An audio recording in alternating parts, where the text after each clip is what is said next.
इसी बीच देखिए बड़ी खबर आ रही है, प्रशांत किशोर का बड़ा ऐलान हुआ है। करगहर सीट से लड़ेंगे चुनाव, तो करगहर से चुनाव लड़ेंगे प्रशांत किशोर। डिजिटल बैनर के लिए कॉन्क्लेव में ऐलान उन्होंने किया है। बड़ी खबर आपको बता रहे हैं, प्रशांत किशोर को लेकर के ये बड़ी खबर सामने आ रही है। प्रशांत किशोर की तरफ से चुनाव लड़ने का ऐलान कर दिया गया। किस सीट से वो चुनाव लड़ेंगे इसका भी ऐलान प्रशांत किशोर ने किया है।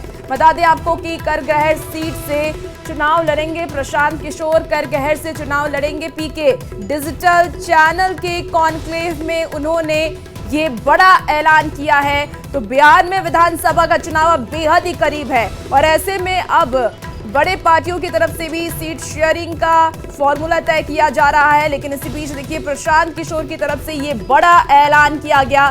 करगहर सीट से चुनाव लड़ेंगे प्रशांत किशोर। प्रशांत किशोर इस बार चुनावी मैदान में हैं और हर मुमकिन कोशिश कर रहे हैं कि इस बार वो जोरों शोरों से तैयारी करें और इस बार विधानसभा में अपनी जगह बनाए। प्रशांत किशोर ने अब अपनी सीट, किन सीट से वो चुनाव लड़ेंगे उसका ऐलान उन्होंने कर दिया है। उन्होंने बताया है कि वो करगहर सीट से चुनाव लड़ेंगे, तो करगहर से चुनाव लड़ेंगे प्रशांत किशोर। डिजिटल चैनल के कॉन्क्लेव में उन्होंने ये बड़ा ऐलान किया है। जन स्वराज पार्टी के संयोजक प्रशांत किशोर लगातार चुनावी मैदान में हैं। अलग अलग मुद्दों को लेकर के वो अपना पक्ष रखते हुए नजर आते हैं। चाहे वो नीतीश कुमार हो, तेजस्वी यादव हो, हर किसी पे वो लगातार उन पर निशाना भी साधते थे। कि हमारे साथ इस वक्त जेडीयू से प्रवक्ता अभिषेक झा जुड़ गए हैं। अभिषेक जी से सीधे प्रतिक्रिया लेंगे। अभिषेक जी, प्रशांत किशोर ने एक बड़ा ऐलान किया है कि वो करगहर सीट से चुनाव लड़ेंगे, इस पर आपका क्या कहना है? तो आप बड़ा ऐलान क्यों मान रहे हैं? ये बात समझ से परे है कि किसी व्यक्ति ने कहा कि हम यहाँ से चुनाव लड़ना चाहते हैं, उसमें बड़ा ऐलान क्या हो गया? अरे भाई, लोकतंत्र में किसी के पास अधिकार है चुनाव लड़ने का। आप भी चाहेंगे चुनाव लड़ सकती है कहीं से भी जा करके। बड़ी बात इसमें ये है, बड़ी चुनौती उनके पास ये है कि जिस तरह से उनके प्रत्याशियों की जमानत जब्त होती रही है, प्रशांत किशोर जी को भी एक संघर्ष करना होगा पद को बचाने के लिए। जीत हार का तो कोई मसला ही नहीं।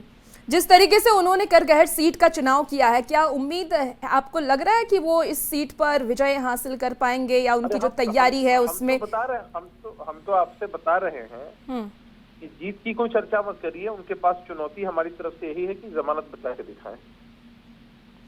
आपकी पार्टी की तरफ से इस सीट पर कौन प्रत्याशी हो सकता है, क्या उम्मीद आपको लग रही है?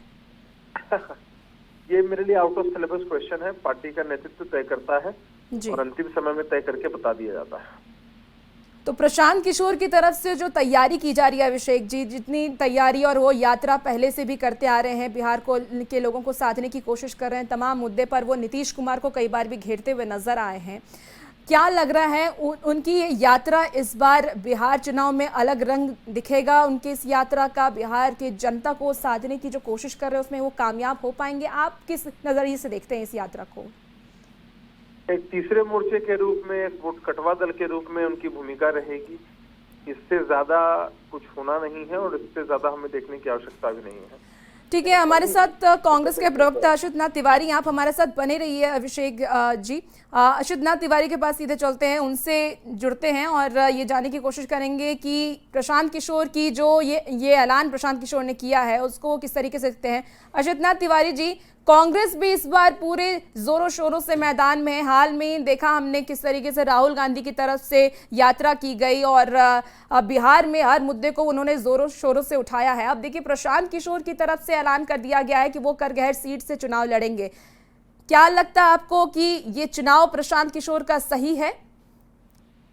अगर कहीं आसपास के रहने वाले भी हैं प्रशांत किशोर को चुनाव लड़ना ही चाहिए। इतने दिनों से घूम रहे हैं पैदल वैदल और क्या क्या मुद्दे उठा रहे हैं। देखिए, मुझे 1994-95 का दौर जिनको याद होगा वो जानते होंगे कि आनंद मोहन जी ने अपनी एक पार्टी बनाई, बिहार पीपुल्स पार्टी। तलवार और ढाल चुनाव चिन्ह लिया, खूब घूमे, पैदल घूमे, हवाई जहाज हेलीकॉप्टर से घूमे, खूब मेहनत की, सभी सीटों पर अपने उम्मीदवार उतार दिए, एक भी सीट नहीं जीत पाए। और आपको जान के आश्चर्य होगा, उनके मात्र 7 उम्मीदवारों की जमानत बची, बाकी सबकी जमानत जब्त हो गई। प्रशांत किशोर जी ने, सुन लीजिए, प्रशांत किशोर जी ने कुछ दिन पहले बिहार में हुए उपचुनाव में अपने 4 उम्मीदवार उतारे, उन 4 में से 3 की जमानत जब्त हो गई, एक बमुश्किल अपनी जमानत बचा पाया।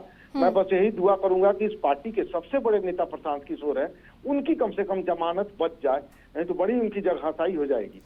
मतलब आप ये कह रहे हैं कि उनकी जमानत भी नहीं बच पाएगी, क्योंकि अगर वो, उन्होंने तो ये भी ऐलान किया था सिद्धनाथ तिवारी जी कि वो 243 सीटों पर अपने उम्मीदवार उतारेंगे और इस बार जेडीयू को, कांग्रेस हो या फिर आरजेडी हो, सबको मुंह की खानी पड़ेगी, उनकी पार्टी इस बार चुनाव जीतेगी और अपनी सरकार बनाएगी। देखिए, वो तो बहुत अच्छे तरीके से बात करते हैं कि सबको मुंह की खानी पड़ेगी। आनंद मोहन जी तो कहते थे कि छाती का बाती तोड़ दूंगा, छाती का बाती तोड़ दूंगा। सोचिए, तब तो एक जगह एक सीट नहीं निकाल पाए वो 243 में से, तो मैं ये सभी सीटों पर लड़ गए थे, एक सीट नहीं निकाल पाए। तो ये तो बेचारे खाली इतना ही कह रहे हैं कि नया इतिहास रच दूंगा, कम से कम छाती की बाती नहीं तोड़ रहे हैं। इसलिए मैं इनके लिए दुआ कर रहा हूँ कि कम से कम इनकी जमानत बच जाए। उसमें तो आनंद मोहन जी खुद 2 की 3 सीट से लड़े थे, हाँ 3 जगह से विधानसभा लड़े थे, आनंद मोहन खुद तीनों हार गए थे। हमारे साथ अभिषेक झा जी भी हैं। जी बिल्कुल, अच्युत तिवारी जी आप हमारे साथ बने रहिए। अभिषेक झा जी भी जेडीयू से हमारे साथ जुड़े हुए हैं। अभिषेक जी, क्योंकि रणनीतिकार है प्रशांत किशोर, रणनीति बनाते हैं और बड़े बड़े नेता के रणनीतिकार रहे हैं, नीतीश कुमार के भी एक समय पर रणनीतिकार रहे हैं। वो, उन्हें पता है कि जनता को कैसे साधना है, लोगों के बीच कैसे जाना है, मुद्दों को कैसे उठाना है। अब वो खुद की पार्टी से चुनाव लड़ रहे हैं। क्या लगता है इस उनके चुनावी मैदान में आने से जेडीयू को कितना फर्क पड़ेगा? हमारा एनडीए का बहुत मजबूत कुनबा है।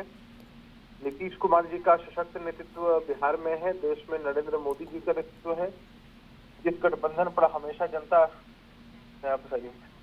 मुहर लगाती रही है। तो लोकतंत्र में सबके पास अधिकार है, कोई कहीं से जाकर चुनाव लड़ सकता है। ठीक है, हमारे साथ बिल्कुल अभिषेक जी आप अपनी बात रख रहे हैं। हमारे साथ बीजेपी से प्रवक्ता कुंदन कृष्ण भी जुड़ गए हैं, उनसे भी सीधे उनसे प्रतिक्रिया लेते हैं, क्योंकि प्रशांत किशोर ने सीट का ऐलान कर दिया। अभी तक किसी भी बड़े नेता ने सीट का ऐलान नहीं किया है और प्रशांत किशोर की तरफ से करगहर सीट का ऐलान किया गया। कुंदन जी, क्या लगता है इस सीट को चुन करके किस तरीके की रणनीति इस बार प्रशांत किशोर बनाने की कोशिश कर रहे हैं और कैसे जो तमाम बड़ी पार्टियां हैं उनको पीछे करने की कोशिश प्रशांत किशोर की तरफ से की गई है? देखिए, प्रशांत आज तक तो दूसरों की हड्डी पे ही कबड्डी खेलते आए हैं। पहली बार जरा मैदान में आ रहे हैं, आ जाए मैदान में, सच्चाई पता चल जाएगी। और प्रशांत से कहीं किसी को दिक्कत नहीं है। प्रशांत की पूरी स्ट्रेटेजी है बिहार में वापस जंगल राज को स्थापित करने की।